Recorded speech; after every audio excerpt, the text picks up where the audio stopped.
시청자 여러분 안녕하십니까. 2월 21일 주식전략센터를 시작합니다. 바닥난 체력을 드러내며 지난주 코스피 지수가 2000선 붕괴되기도 했었죠. 지난주 마지막 거래일 날 저가 매수에 나선 기관의 강한 매수 우위로 코스피가 2010선을 회복을 했었습니다. 오늘 코스피 지수가 2014로 강보학 출발했지만 선물 매도에 나선 외국인들의 매도 공세에 프로그램 매물까지 겹쳐지면서 장중 코스피 1991선까지 하락하기도 했었는데요. 현재는 다시 1999포인트 선까지는 올라와 있는 상태입니다.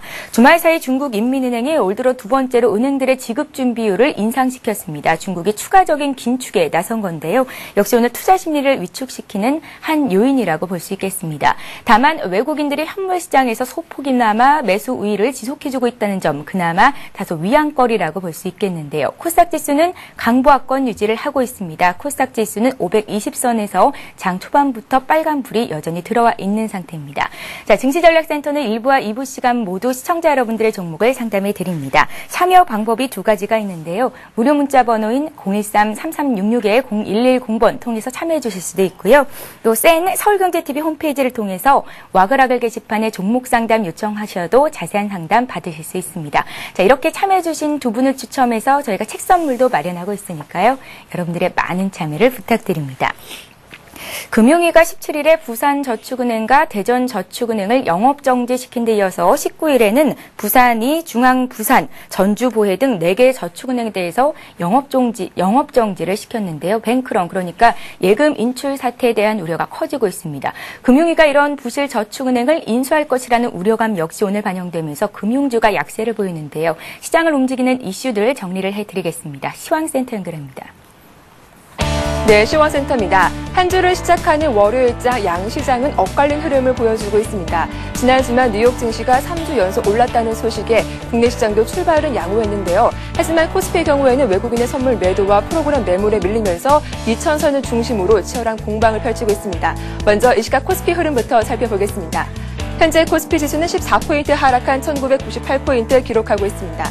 오늘 코스피는 2014포인트로 출발했습니다. 이후 시초가를 중심으로 치열한 공방을 펼쳤는데요. 9시 40분 구간 이후로 상승폭을 모두 반납하더니 1990포인트 초반까지 밀리기도 했습니다. 이러한 지수의 흐름 수급 내용으로 자세하게 살펴보겠습니다. 오늘 현물시장에서 개인과 외국인은 매수로 대응하고 있습니다. 하지만 선물시장에서 외국인은 4,000개 넘게 매도로 대응하면서 지수에 부담을 주고 있는 상황이고요. 장 초반 매수하던 기관은 이 시각 매도로 돌아서면서 512억 원 팔고 있습니다. 이어서 코스닥 흐름도 확인해 보겠습니다. 반면 코스닥 지수는 이틀째 빨간불 켜면서 상승하고 있습니다. 현재 코스닥은 2포인트 오른 520포인트 기록하고 있습니다. 오늘 출발은 521포인트로 시초가를 형성했는데요. 이 시초가를 소폭 하회하면서 움직이고 있습니다. 오늘자 520포인트 지지에 나서면서 강보합권 유지하고 있습니다. 수급 내용 자세하게 확인해 보겠습니다. 네, 오늘 시장에서 기관과 외국인의 쌍끌이 매수가 들어오고 있습니다. 기관은 23억 원 사들이고 있고요. 외국인도 이가 비슷한 물량인 25억 원을 매수 우위하고 있습니다. 반면 개인 쪽에서 43억 원 매도세 보여주고 있습니다. 이어서 환율 흐름도 체크해 보겠습니다. 원달러 환율이 소폭 오르면서 사흘 만에 반등하고 있습니다. 현재 환율은 4월 25전 상승한 1116원을 기록하고 있는데요. 오늘 환율은 1112원으로 개장했습니다. 이후 시초가를 상회하면서 1110원대 중반까지 올라온 상황인데요. 중동 국가들의 불안감이 고조되면서 안전지수 선호 심리에 원달러 환율은 상승 압력을 받고 있습니다. 또한 중국의 지급 준비율 인상 등 시장 불확실성이 확 높아진 점도 원달러 환율 상승 재료로 작용하고 있습니다. 이어서 특징 테마주 확인해 보겠습니다. 오늘 시장의 핫 이슈입니다. 현대위아가 상장을 했는데요. 현대위아를 포함한 자동차 부품주들의 흐름 살펴보겠습니다. 네, 새내기 현대위아가 상장 첫날 약세를 보이고 있습니다. 시초가가 공모가보다 18% 가까이 높게 형성되면서 3.9% 이상 하락하고 있고요. 만도 역시 2% 이상 급락하고 있습니다. 반면 현대위아 상장으로 상대적으로 약세를 보이던 현대모비스는 오늘 외국인의 매수로 1.6% 강세 보여주고 있습니다. 세원종공과 한일단조도 1% 강세 보여주고 있습니다. 이어서 금융주 확인해 보겠습니다. 저축은행 4곳이 추가 영업 정지를 당하면서 금융주 주가에 부정적인 영향을 끼치고 있습니다. KB금융이 2% 이상 급락하고 있습니다. 우리금융과 하나금융주도 2% 이상 하락하고 있고요. 기업은행도 3% 이상 급락하고 있습니다. 이러한 저축은행들의 영업정지 원인이 부동산 프로젝트 파이낸셜의 부실로 드러난 만큼 대출 보증우선 건설사들의 주가도 현재 부담을 느끼면서 오늘장 약세를 기록하고 있습니다. 현대건설이 약보합권에 움직이고 있습니다. GS건설과 금호산업도 2% 이상 하락하고 있고요. 한라건설도 1% 약세 보여주면서 전 종목에 파란불 들어왔습니다. 올해 정유업황이 호황기를 맞을 것이라는 전망에 정유화학주는 오늘 급등하고 있습니다. 관련 종목들 살펴보겠습니다. SO일이 4% 급등하고 있습니다. GS도 3% 강세 보여주고 있고요. SK이노베이션과 금호소비도 2% 강세 보여주면서 정유화학주 모두 다 급등하고 있습니다. 끝으로 세종시 관련주 살펴보겠습니다. 세종시 관련주가 3거래 연속 급등하고 있는데요. 과학별도 계획이 원안대로 실행될 것이란 기대감에 오늘장 강세를 형성하고 있습니다. 프로안파스가 가격 제한폭까지 오르고 있습니다. 유라테크도 11% 급등하고 있고요. 영보화학과 대중산업도 5% 이상 오르고 있습니다. 지금까지 11시 구간 시장 상황 살펴봤습니다. 네, 시장에 나와 있는 이슈들 정리를 해드렸고요. 자, 이제 본격적으로 증시전략센터 일부 시간을 시작해보겠습니다. 오늘 함께해 주실 두 분의 전문가 소개해드립니다. 동부증권 일산지점의 박성일 연구원 나오셨고요. HK스탁 진용준 대표 자리하셨습니다. 안녕하세요. 안녕하십니까. 예. 자, 시장의 이슈를 이야기로 풀어보는 투자 전략 토크 시간입니다. 코스피가 2010선을 회복한 지 하루 만에 다시 2000선을 내주면서 장중 1991선까지 하락하기도 했는데요. 2100선이 붕괴된 지난달 31일 이후로 외국인들의 매도 강도는 다소 주춤한 듯 싶지만 국내 투자자들의 투자 심리가 회복되지 않은 가운데 단기간 지수를 끌어올릴 만한 어떤 호재가 발견되지 않고 있습니다. 시장 분위기가 그렇게 긍정적이다라고 평가하기는 조금 어렵지 않나라는 생각이 들거든요. 박성일 연구원님, 예. 현재 시장 흐름 어떻게 분석하십니까? 예, 지금 시장 상황을 봤을 때는 아무래도 외국인 매도 공세가 줄어들고는 있지만 특별히 매수할 만한 이슈가 없다는 걸 꼽을 수 있겠고요.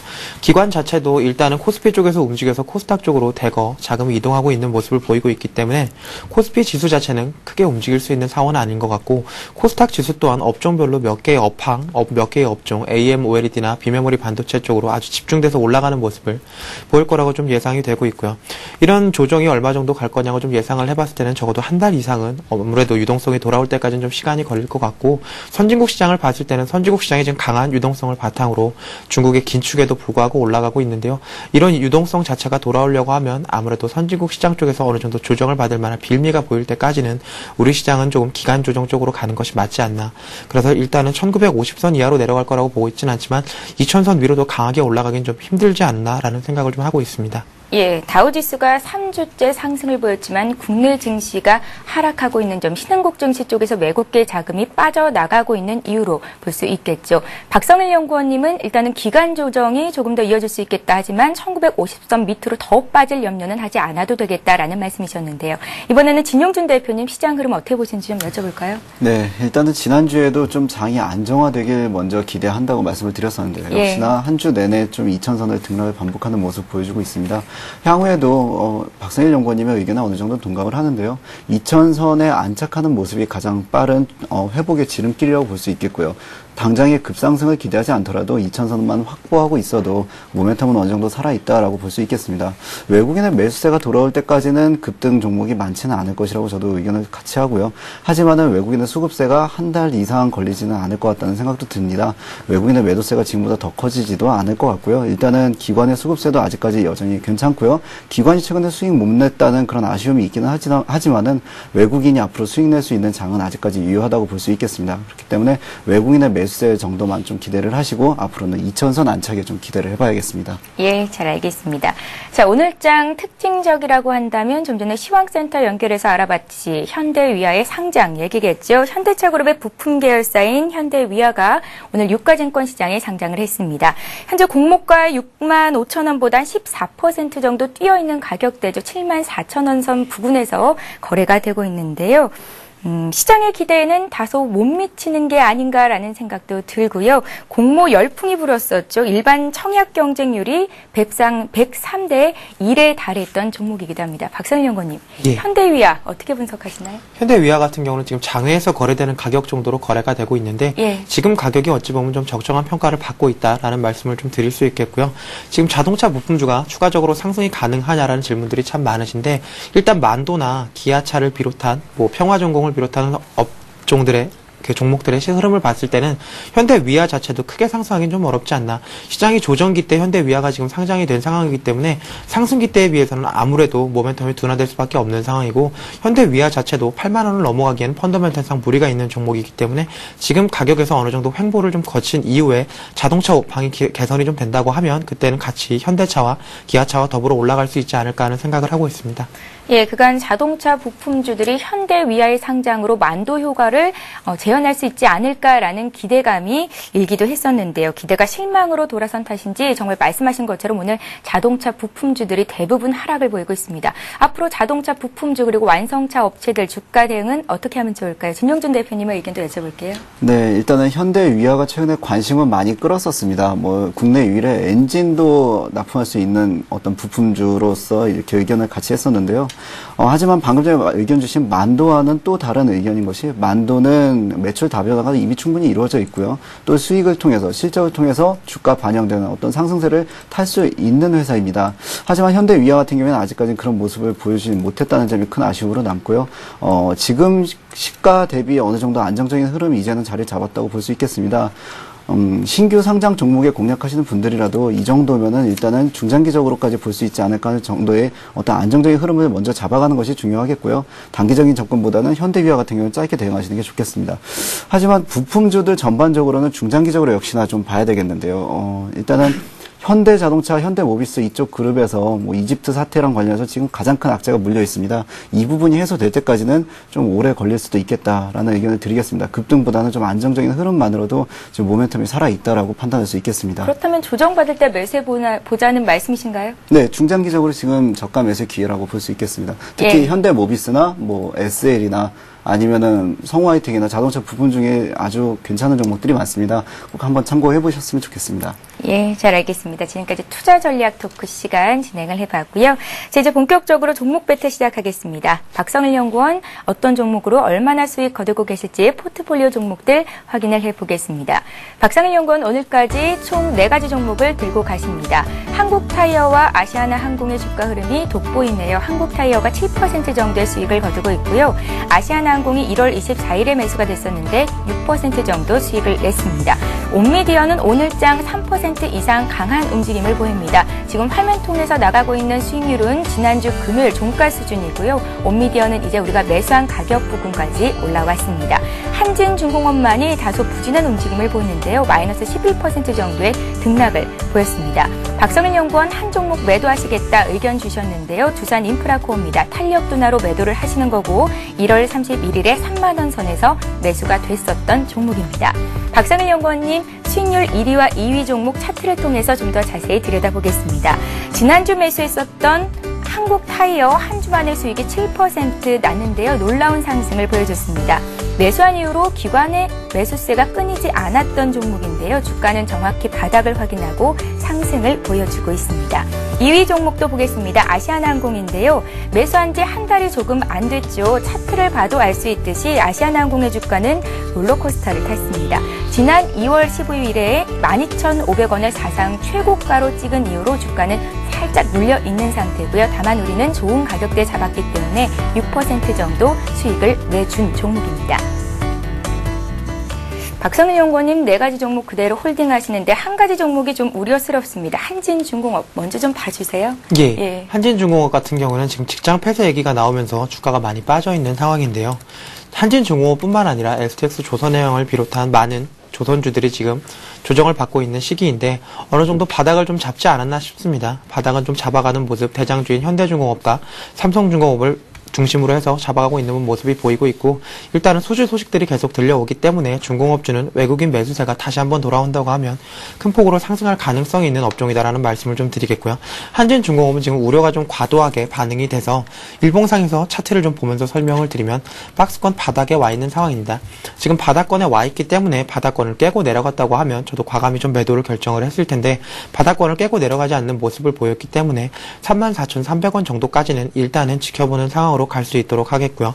일단 조정이 얼마까지 이어질지는 모르겠지만 외국인 매수세를 좀 기대를 해보고 펀더멘탈 자체를 믿고 조금 홀딩을 하시는 전략 제가 추천을 좀 드리겠습니다. 박성일 연구원님, 한진중공업 손절가가 35,000원이었는데 손절가 이탈이 됐지만 그래도 홀딩하시겠다는 말씀이시니까 예, 함께 지금 하신 분들은 계속해서 들고 가도 괜찮겠죠? 예, 지금 박스권 바닥이라고 할 수 있는 34,000원 부근이 완전히 깨진 상황은 아니기 때문에 여기서 거래량이 한 번 더 터지고 음봉이 나온다고 하면은 과감히 매도를 해야겠지만 지금 상황에서는 일단 펀더멘탈을 믿고 홀딩하는 전략을 추천을 좀 드리겠습니다. 예, 다음으로 어떤 종목 AS 받아볼까요?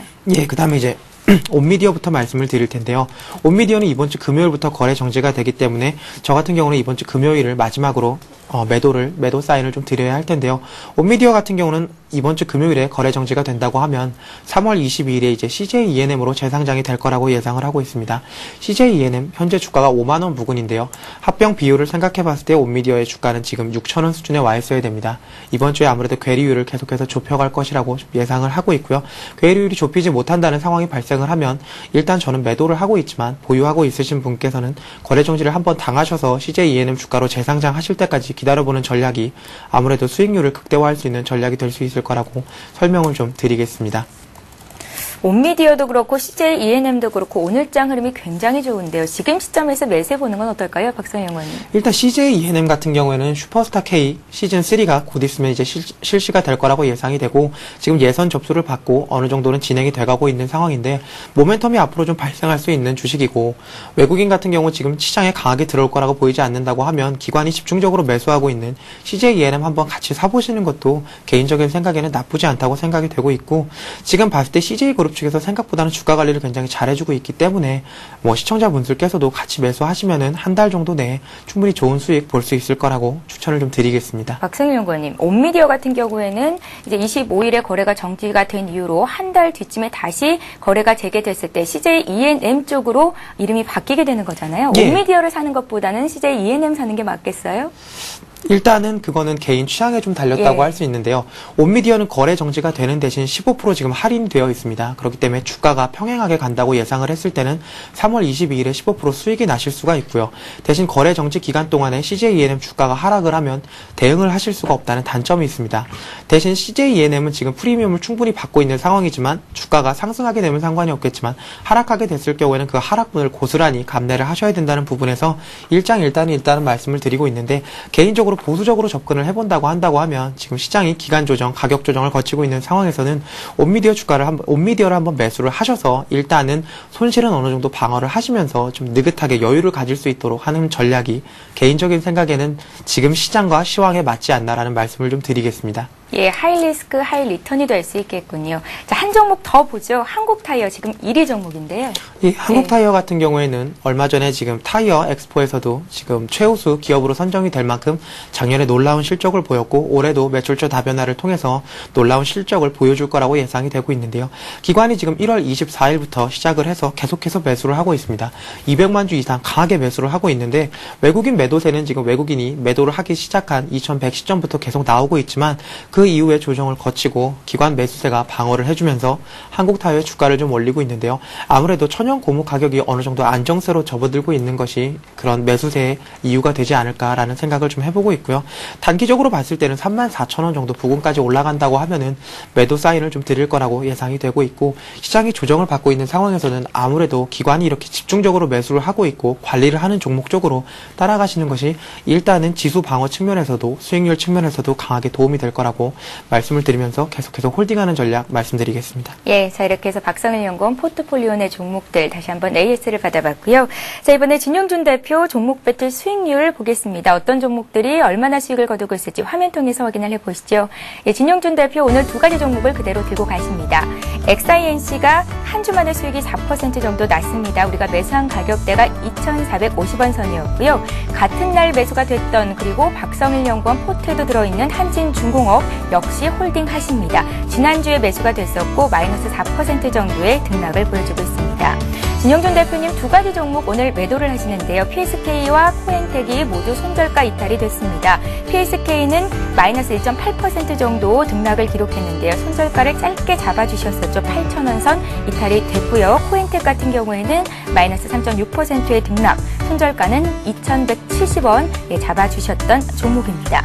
진용준 대표님 한 종목 수익을 내고 있는데요. 차트를 통해서 자세히 들여다보겠습니다. 지난주 매수가 됐었는데 매수하자마자 4%대 수익률을 보여줬고요. 무난한 상승세를 보여주고 있는 종목입니다. 진용준 대표님 종목 AS 부탁드릴게요. 네, 일단은 XINC 같은 경우에는 최근에 추천드린 그 매수 이유가 아직까지는 그대로 살아 있습니다. 홀딩하는 어떤 명목이 될 수 있겠고요. 목표가까지도 아직 한참 남아 있기 때문에 오늘 매수가 부분 다시 한번 기회를 준다고 하더라도 뭐 매도에 대한 불안감 없이 어느 정도 2,400원 이상을 유지만 해준다면은 차트상 흐름에서도 크게 문제 없다고 보이고요. 또 혹시나 기술적 분석을 하신다는 분들도 지금 20선의 어떤 상향 추세를 꾸준히 이어가고 있는 모양에서는 그 추세를 꾸준히 지키는 것만 확인을 하시고 2,500원까지 확보하는 흐름만 기대를 하시면 되겠습니다. XINC 같은 경우에는 향후에도 또 추가적인 모멘텀이 몇 가지가 더 나올 수도 있겠는데요. 단기적으로 대응을 일단은 하고 있기 때문에 상승 추세에서 굳이 비중을 줄이신다거나 크게 늘리실 필요 없이 홀딩하시는 전략으로 가보시는 것도 괜찮겠습니다. 예. 진용준 대표님 역시 한진중공업 그대로 홀딩하십니다. 역시 박성일 연구원과 같은 의견이신 건가요? 예, 그렇습니다. 일단 한진중공업 추천했던 이유가 꽤 괜찮았습니다. 한진중공업 같은 경우는 그동안의 어떤 조선 업황의 개선세에도 불구하고 혼자서 오르지 못한 종목 중에서 가장 유망한 종목입니다. 다만 단기적인 악재는 빨리 끝날 것으로 예상을 하고 있고요. 그 단기라는 부분이 아직 끝나지 않았을 뿐입니다.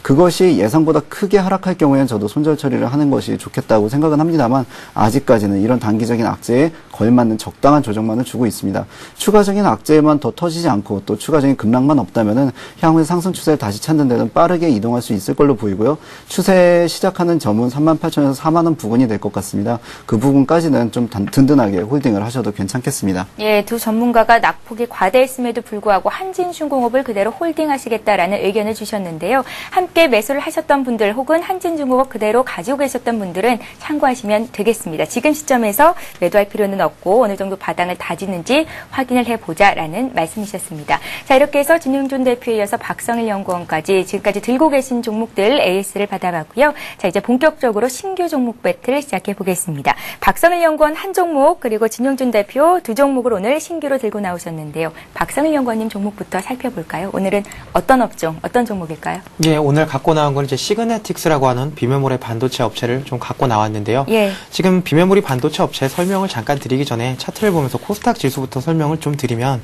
코스닥이 지금 520선을 회복을 한 이후에 계속해서 횡보를 하고 있습니다. 코스닥으로 그동안 매기가 몰리지 못했던 이유는 대형주장이 워낙 좋았기 때문에 그동안은 코스닥 쪽으로 수급이 유입이 되지 않았는데요. 지금같이 대형주가 조정을 보이고 있는 모습을 보인다고 하면 외국인도 기관도 오늘 쌍끌이 매수를 하면서 코스닥 쪽으로 들어오기 때문에 시그네틱스 같이 코스닥 업종 중에서 좀 대표적인 것들이 올라갈 수 있다는 생각을 해서 일단은 추천을 드리게 되었고요.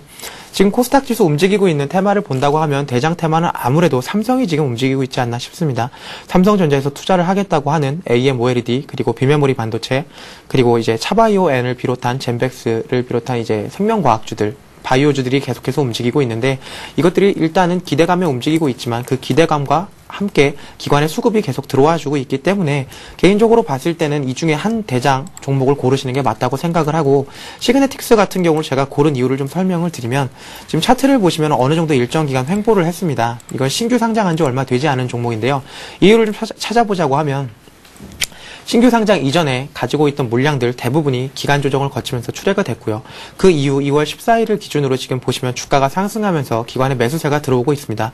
비메모리 반도체 같은 경우에는 이제 메모리 반도체와 좀 달리 시장이 굉장히 크고요. 삼성전자가 지금 차지하고 있는 비메모리 반도체 시장 1위를 메모리 반도체 시장에서 다시 한번 도전을 해본다고 하면 비메모리 반도체 장비 업체 같은 시그네틱스는 굉장히 크게 상승할 수 있는 모멘텀 자체는 가지고 있습니다. 실적 자체가 아직은 보여지고 있지는 않습니다. 이제 신규 상장을 했기 때문에 2분기에서 3분기 정도 실적밖에 없다고 생각을 하시면 될 것 같지만 이런 삼성의 성장성과 함께 앞으로도 중장기적으로 코스닥이 상승했을 때 추가적으로 더 이상의 상승을 보여줄 수 있는 종목이라고 생각을 해서 추천을 좀 드리게 됐고요. 시그네틱스 매수 가격은 아침에 시작을 했었던 4,000원 정도에서 매수를 하도록 하겠습니다. 지금 5일선하고 이격도가 벌어지고 있는 상황인데 이격도가 지나치게 벌어진다고 하면 조정 장세에서는 좋지 않다고 생각을 해서 일단 4,000원 부근까지 오면 매수를 하는 전략을 취하도록 하겠고요. 3,500원 선까지 내려온다고 하면 단기적으로는 매도 사인을 한번 드리도록 하겠지만 지금 수급 상황을 봤을 때는 기관이 계속해서 중장기적으로 매수할 기조를 좀 보여주고 있기 때문에 일단은 계속해서 홀딩하는 전략을 조금 더 추천을 드릴 거라고 예상을 하고 있고, 신규 상장 종목이기 때문에 일단 목표가 선정하기가 상당히 어려운데요. 제가 일단 일주일 단위로 보면서 목표가를 조금씩 조정은 해나가겠지만 이번 주에는 5,000원 정도까지만 제시를 해드리도록 하겠습니다. 예, 코스닥 시장 강세가 예상된다. 듣던 중 반가운 소식이 아닌가라는 생각이 드는데요. 삼성이 이제 뒤에 받치고 있기 때문에 시그네틱스 같은 종목들이 앞으로 성장할 가능성이 있겠다라는 말씀이셨거든요. 코스닥 전반에 훈풍이 부는 건 아니고요. 이런 종목들 위주로 좀 상승이 있겠습니까? 일단은 코스피도 코스닥도 항상 주도주라는 게 존재를 하고 주도주가 시장을 끌고 올라가면서 이제 나머지 테마들이 좀 움직인다고 하는데요. 손수건의 법칙이라고 하죠. 가장 먼저 손수건 가운데부터 올려야 나머지가 따라 올라오는데, 그렇게 봤을 때는 비메모리 반도체를 비롯한 삼성이 끌고 올라가는 쪽이 움직인다고 하면 지금 520선을 넘어섰는데 코스닥 지수가 540선까지 한번 도달을 한다고 하면은 아주 강하게 탄력이 한번 나올 수 있지 않을까. 코스피가 올라왔던 만큼 코스닥도 좀 어느 정도는 이제 밸런스를 맞춰줄 수 있는 시장이 지금부터는 펼쳐지지 않을까 하는 기대를 조금 말씀을 드리겠습니다. 예, 지금 신선한 종목이죠. 시그네틱스 오늘 신규 종목 배틀 종목으로 주셨는데요. 오늘 장 7%나 급등하면서 4,190원까지 올라와 있습니다. 4,000원 정도까지 조정을 받았을 때 매수를 해볼 것이다라는 말씀을 주셨으니까요. 함께 매수를 고려하시고 계신 분들 꼭 손절가, 매수가, 목표가 잘 메모를 해두시기 바랍니다. 자, 이번에 진용준 대표님 신규 종목 배틀 2가지 종목을 들고 나오셨다고 하는데요. 2가지 종목 모두 한 종목 한 종목 얘기를 들어보겠습니다. 먼저 종목은 코스피 대형주네요. 네, 일단 삼성전기 한번 노려보겠습니다. 삼성전기 같은 경우에는 최근에 어떤 삼성전자의 급등세에 편승하지 않고요. 좀 안정적인 흐름을 보여주고 있는데, 일단은 파동을 보여주고는 있습니다만 단기적인 잔파동입니다. 이런 잔파동이 끝날 때쯤에는 좀 큰 파동이 다시 한번 나올 수 있겠는데요. 그 파동을 한 번을 노려보기 위해서 지금 어떤 조정 장세에서 안정적으로 한번 잡아볼까 생각하고 있습니다. LED 재고 조정 마무리 소식이 최근에 솔솔 들려오고 있죠. 또 LED뿐만 아니라 LCD 관련해서도 꾸준히 관심을 가져줘야 될 것 같은데요. 신제품 LED TV들에 대한 어떤 수혜도 앞으로 실적에 반영될 수 있을 걸로 보이고 있습니다. 뿐만 아니라 2011년에는 스마트 IT 시장이 또 꾸준히 확대될 걸로 보이기 때문에 이런 쪽에서의 수요도 꾸준히 급증할 수 있을 걸로 보이고요. 또 끝으로 1분기 이후에 실적 개선세가 앞으로도 꾸준히 이어질 수 있다는 게 삼성이 이제는 삼성그룹 전반적으로 너무 많이 오른 것이냐 아니냐 하는 어떤 불안감들을 씻을 수 있을 걸로 보입니다. 기대감을 충분히 반영하는 실적으로 한번 보답을 해줬으면 좋겠습니다. 예, 삼성전기. 그렇다면 얼마 정도 때 사보면 좋겠습니까? 목표가, 손절가 함께 좀 부탁드릴게요. 네, 일단은 현재 13만 2천원 부근에서 어떤 가격대 형성하고 있는데요. 오늘 매수가 드릴 수 있는 어떤 구간 내에서 충분히 등락을 반복할 것 같습니다. 안정적인 등락이긴 합니다만 그래도 저점 매수를 위해서 분할 공략은 꼭 필요하겠고요.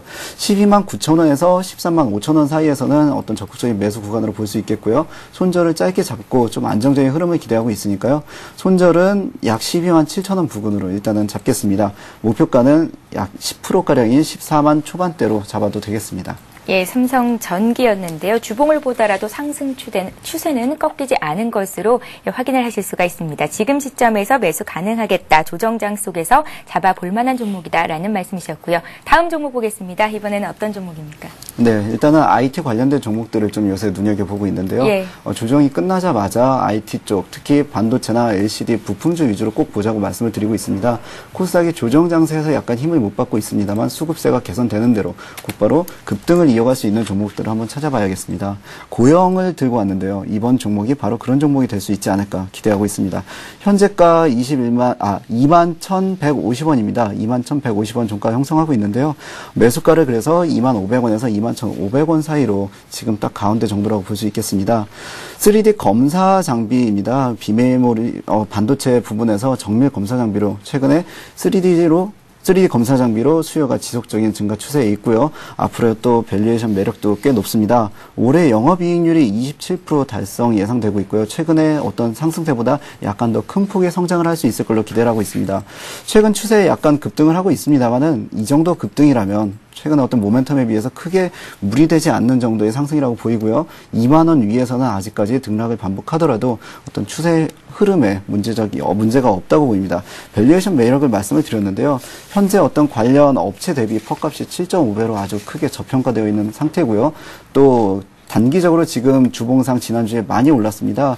20%가량 한번 크게 급등을 한 이후에 그 위에서 형성을 하고 있고 현재도 수급세에 크게 문제가 없고 탄력 둔화되지 않고 있다는 점이 향후에 추가적인 급등을 할 수 있지 않을까 하는 기대감을 반영하고 있다고 볼 수 있겠습니다.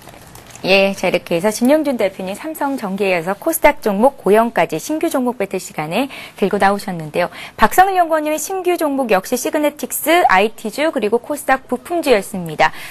최근 들어서 이렇게 코스닥 쪽 그리고 앞으로 시장 대비해서 강하게 움직일 만한 종목들 발굴해 오시는 전문가들 참 많이 계신데요. 신규 종목 사고 싶으신 분들은 이렇게 전문가들이 말씀하실 때마다 매수가 목표가 손절가 잘 메모를 해두셨다가 장중 빠르게 대응하시면 되겠습니다. 자, 이번 시간에 시청자 여러분들의 종목을 상담해 드리는 시간이죠. 스타 Q&A 시간을 함께합니다.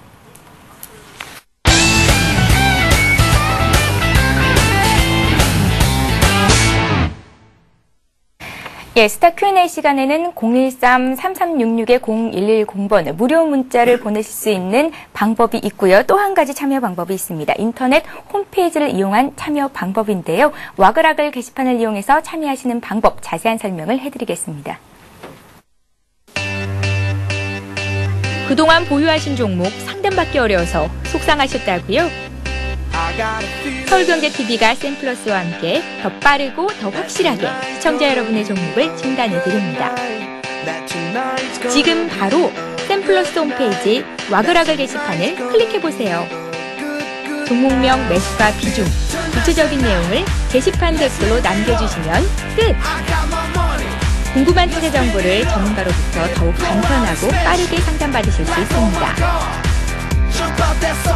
이제 샘플러스 와글와글과 함께하세요. 당신의 수익률에 힘이 되어드리겠습니다. 예, 이렇게 와글와글 게시판을 통해서 남겨주신 궁금증 잘 풀어드리도록 할 테니까요. 자세한 사연 적어주시면 되겠습니다. 저희가 친절한 상담을 해드리겠습니다. 자, 먼저 상담을 해드릴 종목은 와글와글 게시판을 통해서 들어온 종목이고요. 한화케미칼입니다. 석유화학주 낙폭이 과대했다는 인식에 이제는 다시 살 때다라는 분석도 있던데요. 오늘 한화케미칼은 3%대 반등을 시도하고 있습니다. 한화케미칼 24,500원에 20%를 사신 분이 계신데요.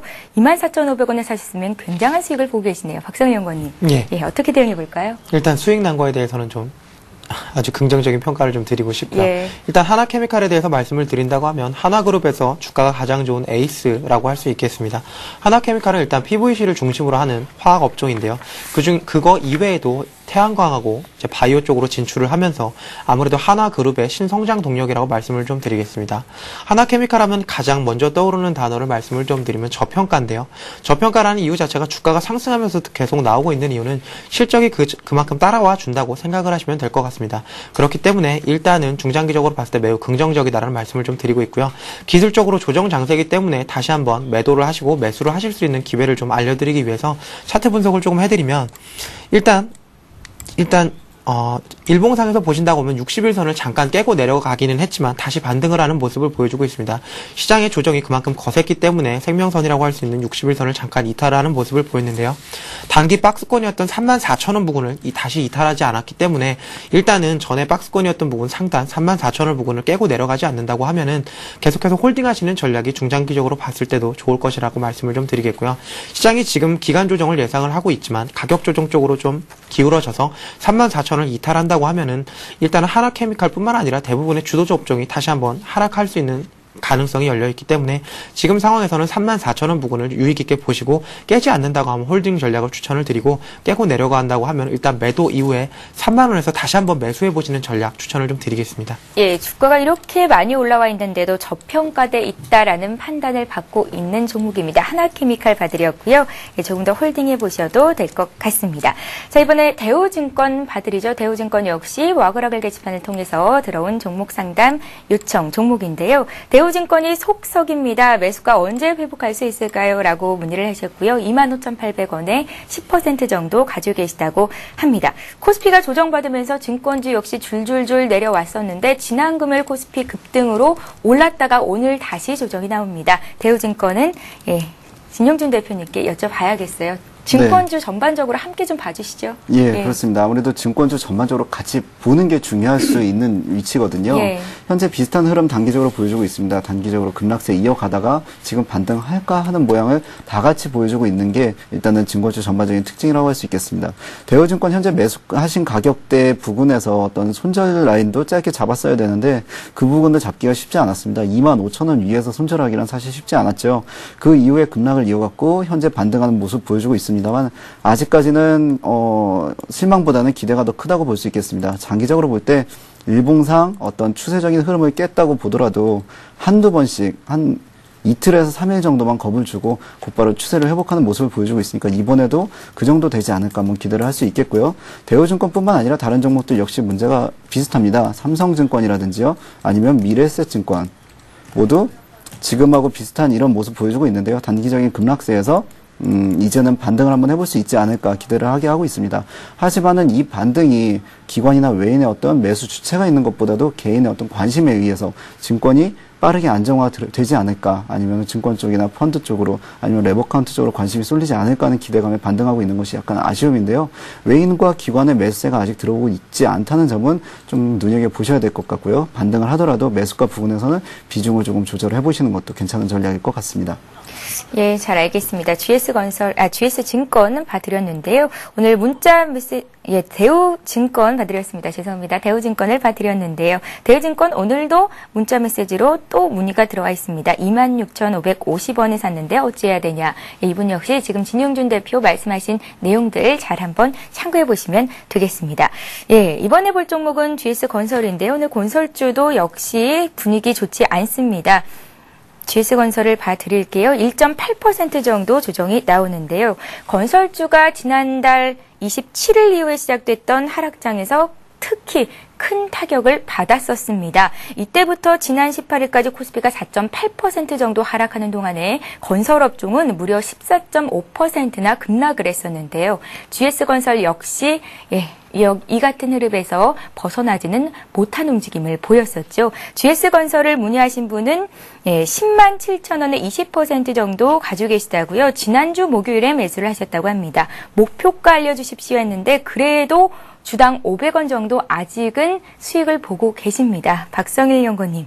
예. 이분은 어떻게 대응해 볼까요? 일단은 목표가를 알려달라고 하신 말씀 자체가 손절은 좀 생각을 하지 않고 있다는 말씀이신 걸로 예상이 되고 있기 때문에 목표가 중심으로 좀 설명을 드리면 주봉상에서 봤을 때 지금 10만 7천 원이라고 한다면 20주 이평선에서 지금 매수를 하신 게 되겠고요.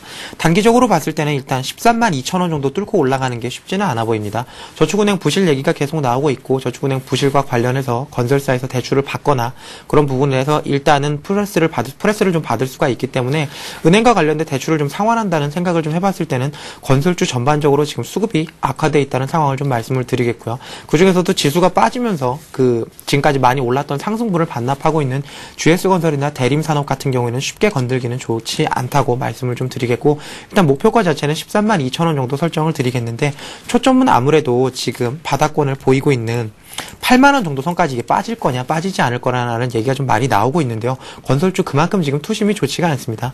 그렇기 때문에 크게 손실이 아니라고 하시면은 다시 한번 매수 기회를 줄 수 있기 때문에 수수료 정도를 생각을 하신 이후에는 10만 7,500원인데 10만 7,500원 지금 상황에서 일단 매도를 하신 이후에 목표가보다는 손절 라인 쪽으로 좀 중심적으로 보시면서 다시 한번 재매수할 수 있는 기회를 잡아보시는 것이 투자 전략에서는 좋지 않을까 싶습니다. 일단은 지수 자체가 기간 조정으로 간다고 해도 건설업황은 가격 조정까지도 갈 수 있는 상황이 많이 열려있기 때문에 조심하시는 게 좋다는 말씀 좀 드리겠습니다. 예, 사실 지금 차트만 보더라도 GS건설 가신 분들 조마조마하실 겁니다. 일단 문의하신 분은 매수가 부분에서 아직까지는 손실이 없으시니까요. 매도하셨다가 더 좋은 시점에서 잡아보자라는 박성일 연구원님의 말씀 잘 참고해 보시기 바랍니다.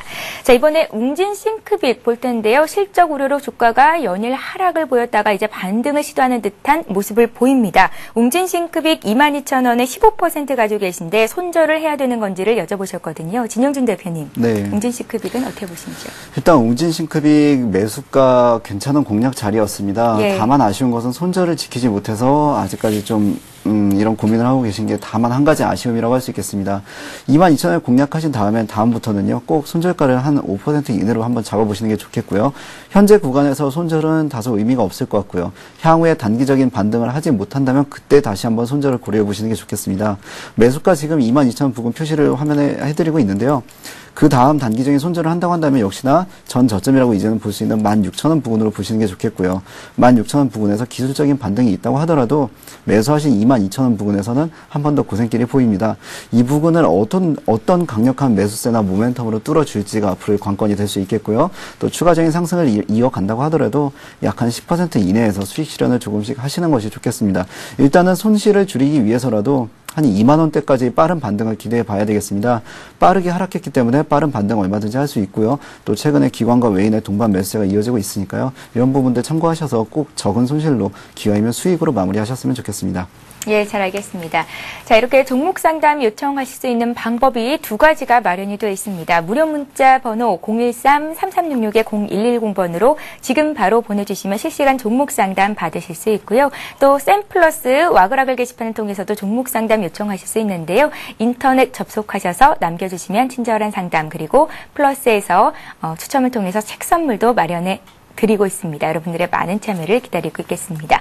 자, 이번에 봐드릴 종목 역시 와그라글 게시판을 통해서 들어온 종목인데요. SENE007님께서 문의를 하셨고요. STX를 34,000원에 20% 정도 가지고 계신데 앞으로의 대응 방법 알고 싶습니다 하셨습니다. 예, 매수한 가격 대비해서 주가 하락으로 손실을 보고 계신데요. 이런 분들 참 많으십니다. 자, 어떻게 대응해 볼까요? 박성일 연구원님. 네, 일단 대응 방법 생각을 좀 해보면 데드크로스가 날 때 일단 매도를 못 하셨기 때문에 지금까지 가지고 있다는 것 자체가 어느 정도 대응이 좀 미흡하셨다는 말씀 먼저 드리고 싶고요. 지금 상황부터 대응 방법을 생각을 해본다고 하면 3만 원 정도 지금 올라와 있는 상황인데 STX 같은 경우는 STX 조선해양의 흐름이 굉장히 중요합니다. STX 조선해양 자체가 지금 조선업황이 빠질 때 과도하게 빠진 이후에 빠지지 않고 어느 정도는 횡보를 한 이후에 다시 올라와주는 모습을 보여주고 있기 때문에 STX 그룹 자체도 올라갈 수 있는 가능성이 내려갈 가능성보다는 더 높다는 말씀을 좀 드리겠고요. 지금 상황에서 봤을 때는 21일평선 자체를 뚫고 올라가는 32,000선을 뚫고 올라가는 것 자체가 쉽지는 않습니다. 조선업황 자체가 반등을 할 때까지는 어느 정도 횡보를 예상하고 있기 때문에 STX 자체의 성장성을 좀 믿는다고 하시면은 개인적인 생각에는 그 60일 이평선 자체에서 계속해서 물량을 좀 모아가셔서 물량을 조금씩 늘리면서 평단을 낮춰주시고요. 평단을 낮춘 이후에는 32,000원 정도에서 매도를 하셔서 일단은 수익을 확보하시는 전략이 지금 상황에서는 가장 최선이 아닐까라는 말씀을 좀 드리겠습니다. 예, STX 봐드렸습니다. 코스피가 그래도 낙폭을 많이 줄였습니다. 5포인트 정도 하락한 2007포인트 선에서 거래가 되고 있는데요. 코스피는 조정을 받는데 시장 대비해서 굉장히 강한 종목들이 그래도 눈에 띕니다. 고려아연입니다. 금값이 5거래일째 상승했다라는 소식이 전해졌고 오늘 금 관련주가 일제에 오르는데요. 고려아연은 3% 오른 34만 7천원 선에서 거래가 되고 있습니다. 문의 들어와 있습니다. 33만 원에 사셨고요. 언제까지 갖고 가면 되겠습니까? 금 관련주 향후의 전망 알고 싶습니다 하셨는데요. 이 종목은 진영준 대표님께 여쭤볼게요. 네, 예. 일단은 이런 어떤 추세적인 물가 부분은 어느 정도 분기 정도의 기간으로 보시면 되겠습니다. 이 정도의 모멘텀이면 어느 정도나 갈까? 그 중에서 물가는 분기 정도로 일단 말씀을 드리겠고요. 단기적으로 지금 33만 원 적절한 어떤 공략이라고 볼 수 있겠습니다. 33만 원 정고점을 아마 공략하신 것 같은데 정고점 돌파 이후 괜찮은 상승세 꾸준히 보여주고 있습니다. 만약에 매도를 하신다고 하더라도 지금 매수하신 가격대가 오기 전까지는 굳건하게 홀딩을 한번 가져가 보시고요. 아마 느린 차분한 행보보다는 빠른 행보가 당분간은 더 이어질 수 있습니다. 전날 종가보다도 더 낮은 어떤 장대 음봉이 나오지 않는 한은 추가 홀딩 전략으로 수익 극대화를 하실 수 있겠고요. 최근에 어떤 외인과 기관의 매수세가 이미 들어와 있었다는 점이 아마도 매수한 어떤 의미가 더 괜찮을 수 있겠습니다. 33만 원 아래에 그런 물량대가 강하게 지금 준비하고 있기 때문에 33만 원까지는 가능하면 깨지 않을 것으로 보이고요. 추가적인 급등의 수익을 좀 더 크게 한번 가져가 보시기 바랍니다. 예, 알겠습니다. 자, 이번에도 와그라글 게시판을 통해서 들어온 종목, 예, 봐드리겠습니다. 이번에는 영남제분을 봐드릴까요? 영남제분을 문의하신 분, 3,810원에 25% 들고 계시다고요? 목표가가 얼마 정도일지 궁금합니다. 언제나 대박이라는 닉네임으로 보내주셨습니다. 영남제분 오늘 급등합니다. 12%. 이 정도 기세라면 오늘 상한가까지 올라갈 수 있을 것 같은데요. 예, 가능할 거라고 좀 예상이 되고 있는데 영남제분 같은 경우는 목표가를 설정하기가 쉽지가 않습니다. 목표가라는 것 자체는 실적과 앞으로 성장성을 고려해 봤을 때 PER 10배냐, PER 6배냐 이런 식으로 어느 정도 기준치를 준 이후에 설정이 가능한 건데 영남제분이 지금 올라가고 있는 그 테마는 인플레이션입니다. 인플레이션 테마 자체로만 갖고 올라붙이고 있기 때문에 영남제분의 PER을 봤을 때 15배 충분한 평가를 받고 있다고 생각이 되지만 일단 테마라는 것 자체가 가속이 붙기 시작하면 더욱더 가속이 붙을 수 있는 상황이 올 수 있기 때문에 매도 사인은 드리지는 않겠고요. 일단은 대응 방안만 좀 말씀을 드린다고 하면은 지금 밀값, 옥수수값 상승을 하면서 제분업체인 영남제분 같은 인플레이션과 아주 밀접하게 원자재 인플레이션과 아주 밀접하게 관계된 종목들이 올라갈 수 있는 여건은 충분히 마련이 됐습니다. 그렇기 때문에 급등주 패턴이 나올 수 있기 때문에 추가적으로 매수는 하지 않으시되 계속해서 보유하시는 전략 추천을 좀 드리겠고요. 제분이 처음으로 하한가를 맞는 날 정도까지는 계속해서 보유를 하시면서 5일선을 이탈하거나 하한가를 맞지 않는다고 하면은 일단 테마 자체에 기대어서 계속해서 수익을 보시는 전략이 지금 상황에서는 가장 합리적이지 않을까라는 말씀을 좀 드리겠습니다. 예. 자, 이번에는 셀트리온 봐드릴 텐데요. 오늘 코스닥 지수는 3포인트 정도 상승한 521선, 520선 지지를 해주고 있고요. 시총 상위 1위 2위 종목이 강세를 보이고 있습니다. 셀트리온 오늘장 0.7% 오른 32,700원 선에서 거래되고 있는데요. 역시 와그라글 게시판에 문의가 들어온 종목입니다. 셀트리온은 33,300원에 40% 가졌다고요. 해운대 아줌마님께서 문의를 하셨는데 실적이 좋다는데 주가는 왜 밀립니까? 하고 문의를 하셨습니다. 자, 이 종목 봐주세요. 네. 일단 셀트리온 같은 경우 실적 좋은 것이 사실이고요. 하지만 그것들이 선반영된 경우라고 볼 수 있겠습니다. 이미 실적이 좋을 거라고 충분히 기대를 하고 있었고요. 다만 실적이 연 최고가를 한 번 더 경신했다는 점에서 한 번 더 의미가 있기는 하겠습니다. 최근에 기관은 꾸준히 팔고 있고요. 외인에 의한 어떤 상승세가 이어진다고 볼 수 있겠는데요. 한번 갈 때는 정말 한동안, 한 두어 달 동안은 꾸준한 급등세를 이어가는 종목이 바로 셀트리온입니다. 코스닥의 대장주라고 할 수 있겠는데요. 코스닥 차트랑 같이 한번 관심을 가지셔도 좋겠고요. 코스닥에 대한 관심이 어떤 이런 셀트리온이나 SFA 아니면은 멜파스 등 이런 종목들 위주로 관심이 가는 게 최근의 추세입니다. 현재 구간에서는 반등할 수도 있는 위치로 지금 보이고 있고요. 다만 3만원 깰 때까지는 좀 보유를 하시면서 저점 매수 공략을 한번 해보시고 거기서 기술적인 반등할 때마다 어떤 수익 실현을 통해서 손실을 만회하고 가능하면 수익으로 전환할 수 있는 전략으로 가볼 수 있겠습니다. 단기적으로 반등한다고 하더라도 35,000원 부근을 1차 목표가로 잡을 수 있겠고요. 전고점인 39,000원까지는 아직은 시간이 좀 필요할 것으로 보입니다. 어떤 말씀하신 실적 기대감 이미 반영이 됐기 때문에 추가적인 수급세를 크게 기대하기 어려운 상황으로 보이고요. 짧게 반등을 한다면은 수익이 올 때까지만 좀 수익을 가져가 보시는 쪽으로 참고하셨으면 좋겠습니다. 예, 셀트리온은 지난해 영업이익이 전년 대비해서 49% 증가했다. 크게 오른 영업이익 덕분에 오늘 강세다라는 분석을 보이고 있는데요. 진영윤 대표께서는 이런 실적에 대한 기대감은 이미 주가에 어느 정도 반영이 돼 있다라는 말씀이셨습니다. 함께 참고를 해보시기 바랍니다. 자, 이번에는 무료 문자를 쪽을 통해서 들어온 종목, 한 종목을 봐드릴 텐데요. LG 디스플레이 상담 요청 들어와 있습니다. LG 디스플레이가 그간 이제 하락분을 모두 잡고 오늘 반등을 보이면서 꽤 크게 상승을 보여주고 있는데요. LG 디스플레이를 39,900원에 20% 가지고 계시다고요. 689 하나님께서 문의를 하셨습니다. 이제 조금만 더 기다리면 매수가 부근 오겠어요?